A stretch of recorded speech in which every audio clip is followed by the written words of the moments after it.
Selamat pagi, selamat berjumpa kembali bersama Jasitong Channel. Apa kabar saudara dimanapun Anda berada pagi ini?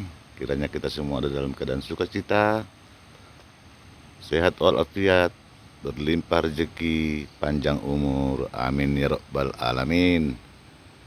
Dan marilah kita tempuh hidup itu dengan penuh senyum dan tertawa, karena channel ini saya bangun bertujuan mengajak Anda semua banyaklah tersenyum dan tertawa di dalam hidup itu.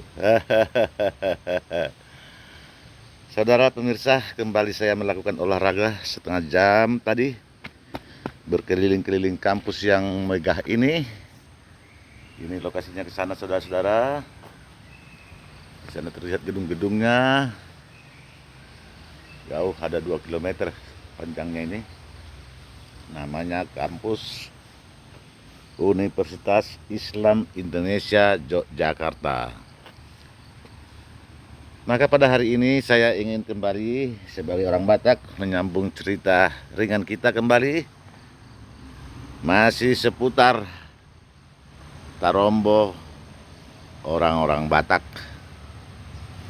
yang selalu diperdebatkan, diperbincangkan di kalangan masyarakat Batak dimanapun berada. Di video terdahulu telah saya sebutkan ada sebuah judul mungkin sangat merangsang kalau Anda menonton, yang saya buat sedemikian rupa.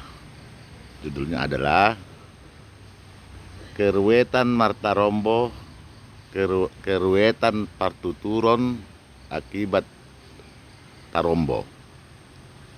Nah, kenapa saya masuk ruwet di sini? Sudah saya jelaskan di video itu.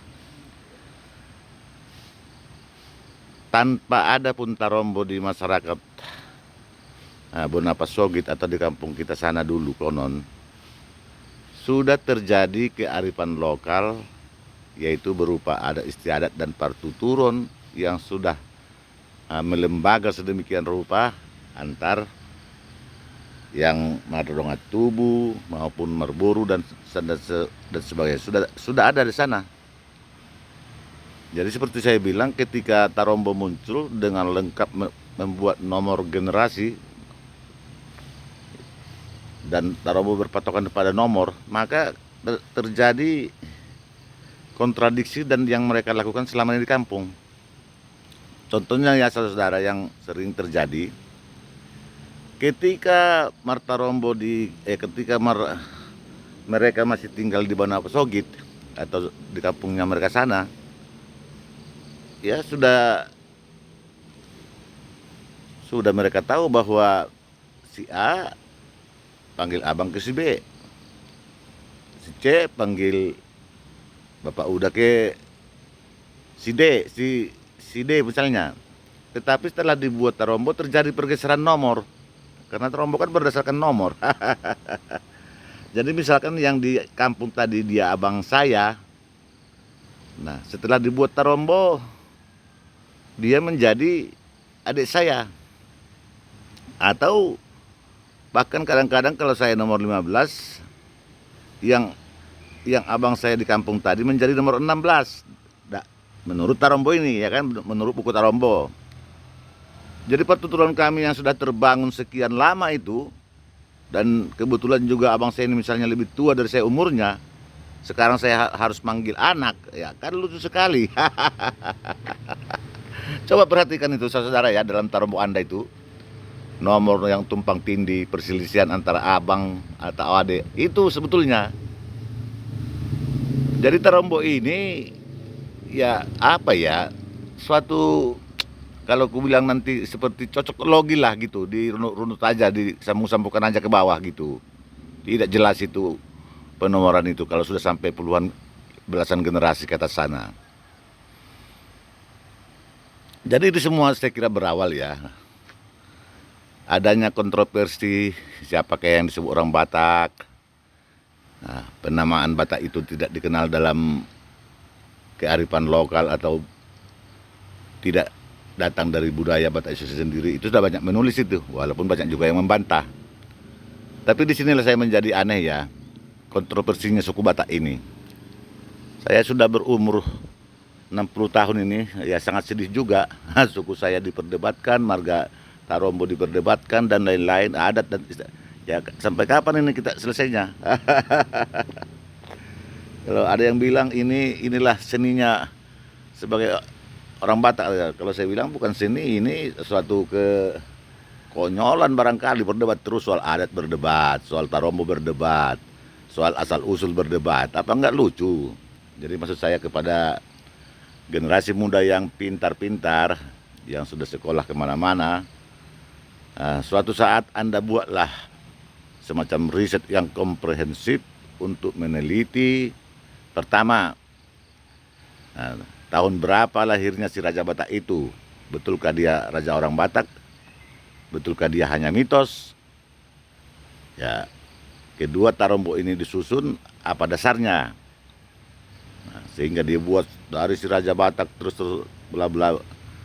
Dan kenapa harus di generasi 5 yang terbanyak membuat generasi nomor 1?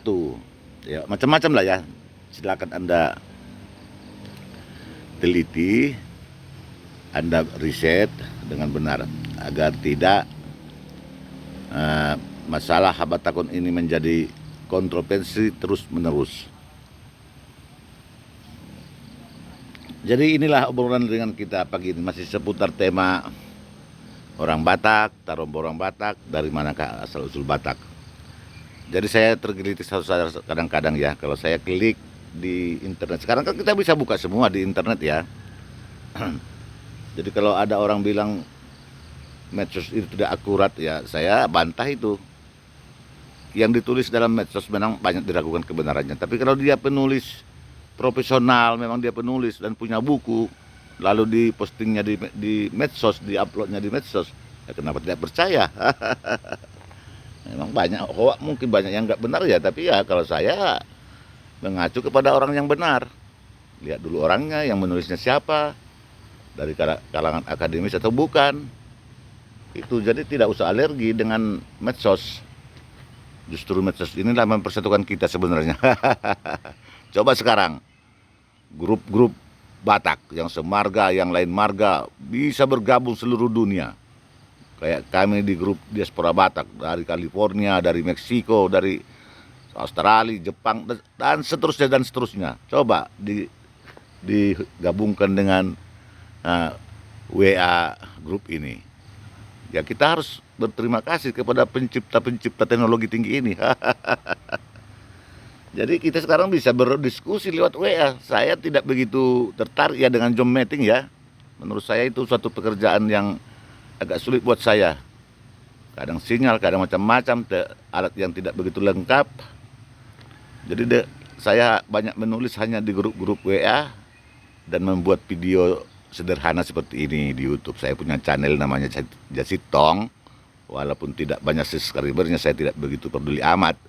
Yang penting pesan yang ingin saya sampaikan, saya tuangkan di dalam video yang sederhana ini. Silakan Anda nonton channel Jasitong. Nah, klik saja di situ. Kalau temanya yang terbanyak soal olahraga. Nah, sekarang saya padukan olahraga dan Tarombo orang-orang Batak atau Habatakon lah ya. Jadi begitulah yang ingin saya sampaikan sekarang ya. Nah, mengapa pada orang-orang Batak ini diperdebatkan soal asal-usul, diperdebatkan soal nama suku, benar atau tidak, asalnya dari mana, diperdebatkan masalah Tarombo. Saya kira inilah cikal bakal yang berimplikasi atau warisan yang jelek buat generasi kita sekarang. Karena dari sononya sudah ada semacam kekeliruan atau kesalahan. Jadi ibarat air, kalau di hulu salah, otomatis kan kalau di hulu keruh, otomatis di hilir keruh juga. Nah, begitu yang saya tangkap dalam silsilah, dalam penamaan orang Batak. Karena itu dari Profesor Sagala itu, bahkan dari luar negeri banyak meneliti bahwa Batak itu adalah kata pemberian dari luar orang Batak. Nah, jadi ya kita tertantang ini untuk meneliti lebih lanjut bagi generasi muda ya. Saya berpesan yang konsen dengan ilmu antropologi mungkin, ilmu sejarah, sosiologi, silakan Anda meneliti kembali dengan benar. Kita tidak perlu ribut dengan kontroversi ini, silakan saja berbeda-beda pendapat. Nah, itu mungkin sudah ciri khas kita ya. Memang berbeda-beda etnisnya, ada 6 etnis. Batak itu katanya, tentu kan 6 etnis ini beda karakter, beda sifat. Jadi ya buat saya tidak masalah.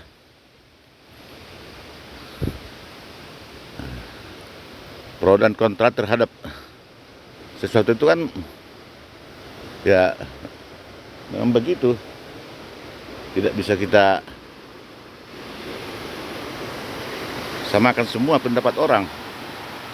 Nah, ini asiknya memandang sini. Nah.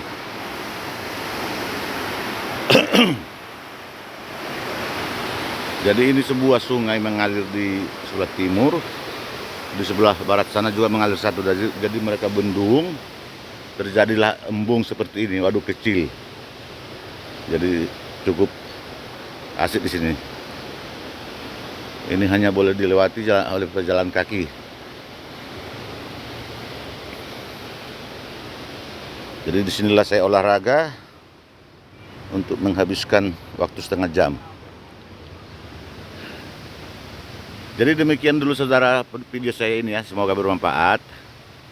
Lebih kurang mohon maaf. Wabillahi taufiq wal hidayah. Wassalamualaikum warahmatullahi taala wabarakatuh. Salam sejahtera bagi kita semua. Shalom, matur nuwun, horas.